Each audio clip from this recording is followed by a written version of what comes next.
All right, so if you are a sci-fi fantasy fan like myself and you love seeing your favorite characters and your favorite worlds come to life on the big screen or the little screen or any screen, I don't think I'd be far off in saying that we are living in a wonderful time to be alive because my God, there's all kinds of great shows out there, great adaptations, great movies. And today I just want to talk about a few of them that are coming up that I'm really excited about. So we got some sci-fi, we got some fantasy, we got some movies, we got some streaming, we got a little bit of everything. So it started off with Dune Part 2. So if you have not seen the most recent Dune adaptation movie, just stop now, go watch it. It is one of the most brilliant pieces of film I have seen in a long time, and it is without doubt and without question the best Dune adaptation there has ever been. Just the quality of that movie is epic. The scale of it is just perfect for Dune, because when you're talking Dune, you gotta go big. I mean, it is a space opera epic story. And for an epic story like that, you gotta have big sets, big characters, big everything. And with the first movie, the part one, they nailed it. Absolutely loved everything about it. And I'm really excited for part two, which is coming out November 3rd, which is 3 days before my birthday. So happy early birthday to me. But yeah, I'm really excited to see it come out and watch it. And I hope it lives up to the first one because I can't say enough good things about it. Loved it across the board. All right, going from movie to show, we got a Netflix streaming show, Shadow and Bone Season 2.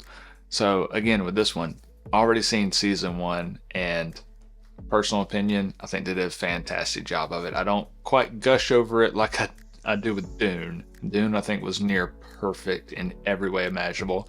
Shadow and Bone, it was good. It was very entertaining, fun to watch, and just a good series overall. So if you're not familiar, Shadow and Bone is based off of a book series by Lee Bardeau. I believe I'm saying that name correctly. But it's based off the Shadow and Bone books as well as the Six of Crow books. And this is a really fun one for me personally because you got magic with about half the population in this world being able to manipulate elements of some kind to either create, or heal, destroy. A lot of cool fun stuff in that. But you also got guns. So this is kind of like early 19th century type, rifles and things like that.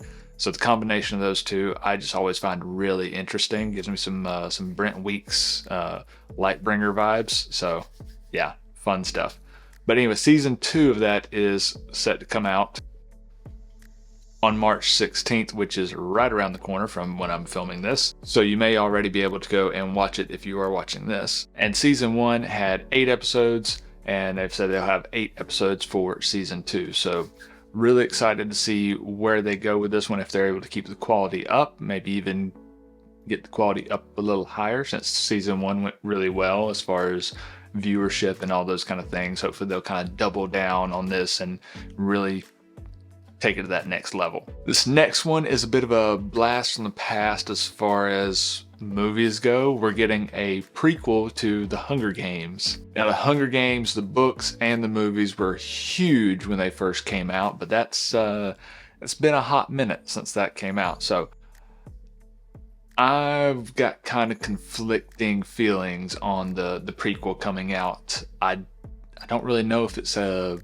necessary element of the story to tell. I mean, The Hunger Games tells a story, and it is a story, and it's a beginning, middle, and end, and it's done. And going back for a prequel, I don't know. I feel like it's more of, or could be more of a, what else can we do with this, versus this is a story that needs to be told.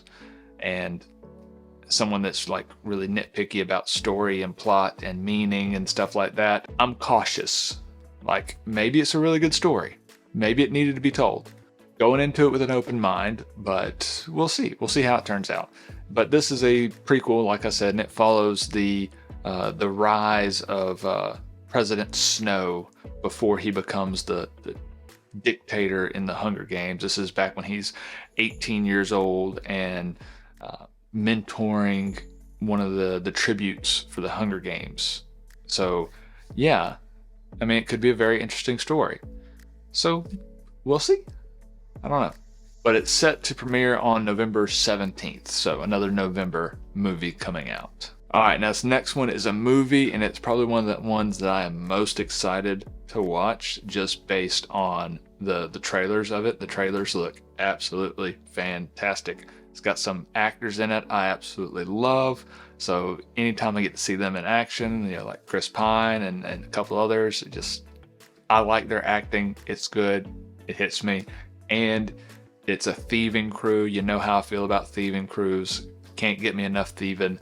But this is the D&D movie Honor Among Thieves, and there's been a couple attempts in the past of making a D&D style movie that have not been good at all.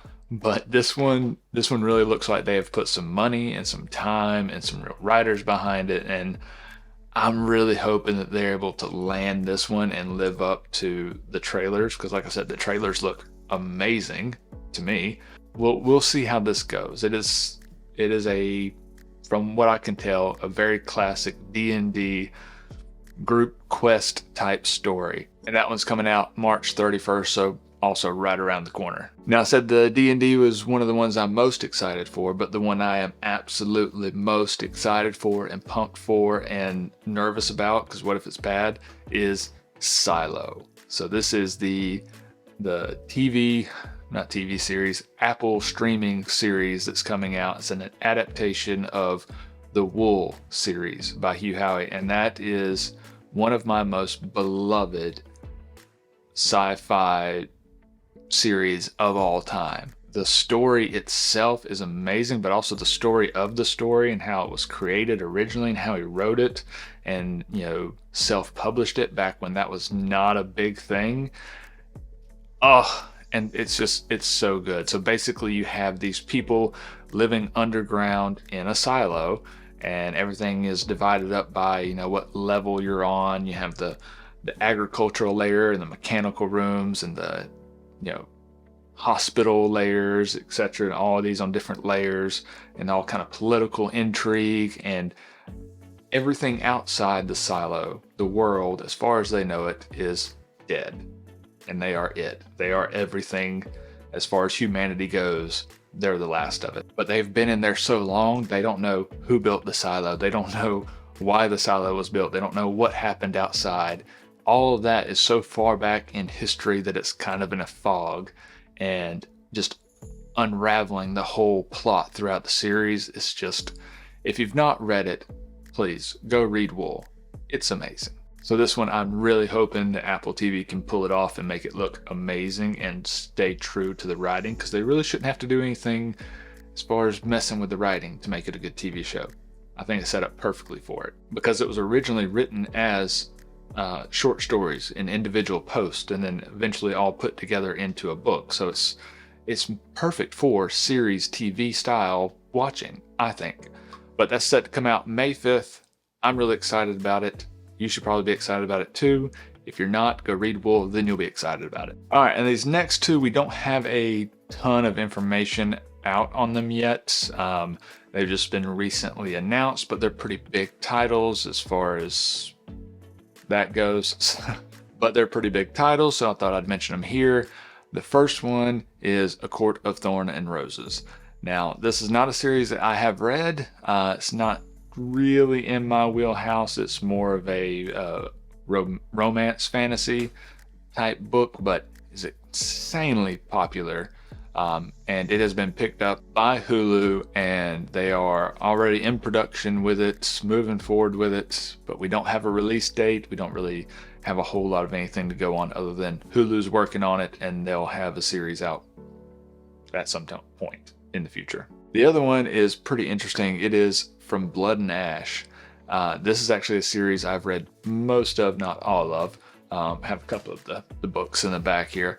But it's really interesting because the first book in that series was only released in 2020. So this is a very, very recent book series to be getting an adaptation, but they're getting adapted by Amazon, which makes me a little nervous because I haven't really fallen in love with any of Amazon's adaptations lately. So we'll see how this one goes. Again, this is another fantasy romance series. Like I said, it's not necessarily in my wheelhouse. I have read the first few books in the series, and they are actually really good as far as the plot and the storyline goes.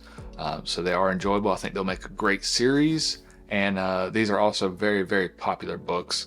As far as release date, who'll be acting in it and all that kind of stuff, we don't have any of that information. It's just been recently released that Netflix is going to be making a show for it. So now I know these are not all the adaptations that are coming out soon. Whatever ones that I missed that you're really excited about, let me know down in the comments. I want to add them to my list so I can be waiting on them too. But as always, guys, thank you so much for watching. If you like this video, hit the like button, subscribe, all that fun stuff, and I will see you in the next one.